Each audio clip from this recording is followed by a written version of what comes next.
पहली बार हमारा अफ्रीका आना हुआ और ये भी लाल जी की कृपा से ही आना हुआ। हम निवेदन कर रहे थे कि आप लोगों के लिए सबसे बड़ा पुण्य क्या है? अपनी संस्कृतियों को याद रखना, अपनी धरोहरों को भूलना ना, वो आपके लिए सबसे बड़ा पुण्य है यदि आप उसका पालन करते हैं। हमारी आवाज सबको आ रही है ना? 3 दिन का ये सत्र है। ऐसा हमसे पहले के वक्ता बोल रहे थे कि हम 2 साल के लिए खाली नहीं हैं।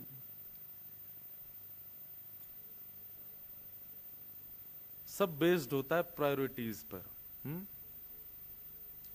दुनिया में इतना बिजी कोई नहीं होता, इतना व्यस्त कोई नहीं होता, पर आप प्रायोरिटी किसको देते हो?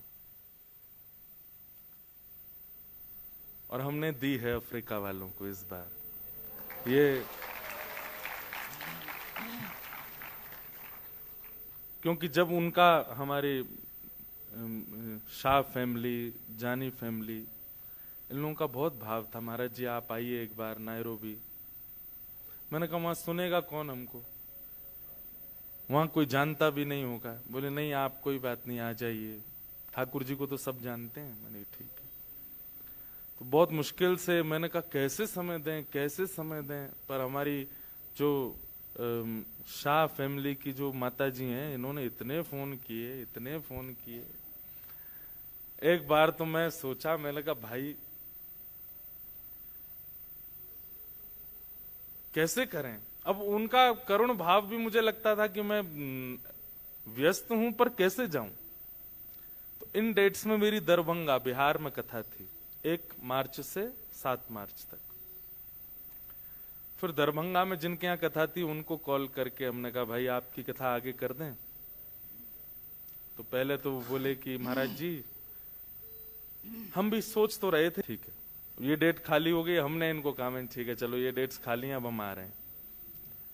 अब उनका दोबारा फोन आया, बोले महाराज जी आगे की डेट कौन सी दी आपने? मैंने कहा 2028 में। तो अब वो तो बोले नहीं नहीं मुझे तो वही डेट चाहिए। मैंने कहा नहीं हम करेंगे, कोई एडजस्टमेंट आगे बीच में कर देंगे, पर अब हमको हो आने दो एक बार। उनका बहुत मन है। तो ऐसे हम उसमें भी बहुत परीक्षाएं हुई। यहां 3 दिन का सत्र कर रहे हैं, फिर 2 दिन हम थोड़ा भ्रमण करेंगे, आसपास देखेंगे कैसा स्थान है। लाल जी आए तो उसका थोड़ा दर्शन भी तो होना चाहिए। तो 3 दिन यहां सत्र, 2 दिन थोड़ा रह के फिर हम साउथ अफ्रीका जा रहे हैं। तो साउथ अफ्रीका की वीजा के लिए हमारा पासपोर्ट गया हुआ था एम्बेसी, जो कि फरवरी 1st वीक में ही चला गया था और ये था कि मिड तक आ जाएगा। कहीं से पता चला कि वो 27 फरवरी को मेरे हाथ में आएगा। मैंने कहा ठीक है कोई नहीं, हमको 1 को निकलना है रात को। लेकिन पासपोर्ट नहीं आया हमारा, मतलब कल रात को। लेकिन हमारी कथा जो करा रहे थे वो सुप्रीम कोर्ट इंडिया के चीफ जस्टिस वही कथा करा रहे थे। उनसे प्रार्थना की कि आप कुछ योजना बनाइए। उन्होंने भी पूरी योजना बनाई, पर सब लोग बोले कि कभी भी पासपोर्ट रिलीज हो सकता था, पर वीकेंड्स पर हम फॉरेनर एम्बेसीज को फोर्स नहीं कर सकते। उन लोगों के लिए वीकेंड मतलब सब कुछ होता है। वीकेंड का वेट ही करते हैं कि कब छुट्टी शनिवार रविवार आए, हम लोग सब बंद करके जाएं। काम का नाम भी मत लीजिए वीकेंड्स पर। ऐसी फॉरेनर्स की ऐसी मनोस्थिति होती है। सब लोग मना कर रहे थे। हमारी सारी टीम 7 बजे सब लोग पैकिंग कर रहे थे, 10 बजे की फ्लाइट है। मैं सबसे बोला, मैंने कहा जाओ आप लोग, बारात तैयार है, दूल्हा का आता पता नहीं है। मैंने कहा बारात तैयार है, वहां मंडप तैयार है, ढोल नगाड़े तैयार हैं, घोड़ी तैयार है, फ्लाइट लेकिन दुल्हा नहीं है। लेकिन अभी तो हम बहुत हंस रहे हैं, लेकिन वो बहुत टेंस वाला वो था। अब मैं अपनी ही कथा सुन रहा हूं अंदर ही अंदर। मैं सोच रहा हूं कि मैं कथा में क्या कहता हूं। कैसी भी परिस्थिति आ जाए विचलित मत हो। अब मैं सोच रहा हूं कि विचलित मुझे होना नहीं है, और तभी मैं देखता हूं कि नैरोबी से कॉल आ रहा है, तो मैं विचलित हो जाता हूं कि मैं क्या करूं, यहां इतना सब अरेंजमेंट हो गया। फिर भी मैं बहुत अपने मन को समझा रहा था, विचलित नहीं होना है, बिल्कुल परेशान नहीं होना। ठाकुर जी ने कुछ अच्छा सोच के रखा होगा, हो सकता है कि मैं अभी पहुंचूं और वहां शायद कुछ घटना हो जाए, इसलिए ठाकुर जी रोक रहे होंगे कि भाई अभी मत जाओ। ऐसा ऐसा मन में विचार करने लगा। ठाकुर जी सब भला ही सोचते हैं, लेकिन अंत में बस केवल हृदय से एक भाव हमारे ठाकुर जी के प्रति। यहां देखो श्रीनाथ जी और वल्लभाचार्य जी का बहुत सुंदर मिलन चित्र है ये। हमारे ठाकुर जी श्रीनाथ जी हैं छोटे से, हमने उनसे प्रार्थना की, मैंने कहा ठाकुर जी हम जहां भी जाते हैं आपकी इच्छा से जाते हैं।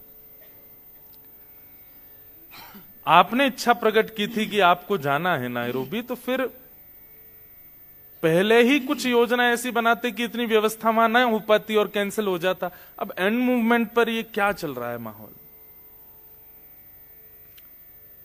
आप लोग विश्वास नहीं करेंगे। फॉरेन मिनिस्टर तक से हमने बात कर ली और पासपोर्ट रिलीज होने का कोई चांस नहीं।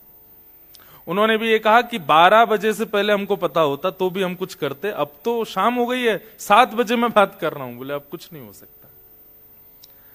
हमने फोन्स तो बहुत सारी जगह कर दिए थे कि कोई करवा दे। ये सब लोग अपना सामान रख चुके थे गाड़ी में, मैं बस बैठा था, अब देखें कोई बात नहीं जो होगा। And suddenly south African embassy के, अब या तो वो एम्बेसडर थे या कौन थे मुझे पता ही नहीं है, उनका कॉल आया था। And he was speaking, am I talking to Indresh Sharma? I said yes.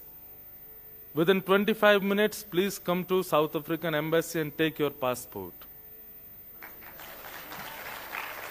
और ये 7 बजे की बात है, 10 बजे की हमारी फ्लाइट है। इम्पॉसिबल, हो ही नहीं सकता। कभी शनिवार के दिन, वो भी 5 बजे तो नॉर्मल टाइम होता है कि सब लोग अपने ऑफिस से चले जाते हैं घरों को। एम्बेसी स्पेशली खोल करके पासपोर्ट निकाला। और एक और बात, वीजा अभी तक ग्रांटेड हुआ नहीं था साउथ अफ्रीका का। वो भीतर गए और जाकर के उन्होंने वीजा स्टिकर लगा करके तुरंत हैंडओवर किया। और मुझे उस समय कुछ याद नहीं आया, केवल लाल जी। अब मेरे पास में जिन जिन लोगों को मैंने बोला था कि कैसे भी रिलीज करवाओ, उन सबके फोन आ रहे हैं। वो लोग क्या करें, मैं एयरपोर्ट जा रहा हूं, महाराज जी इस बार के लिए क्षमा प्रार्थी है, हम कुछ नहीं करवा पा रहे हैं। मैं कोई बात नहीं, कोई बात नहीं, मंडे को देख लेना।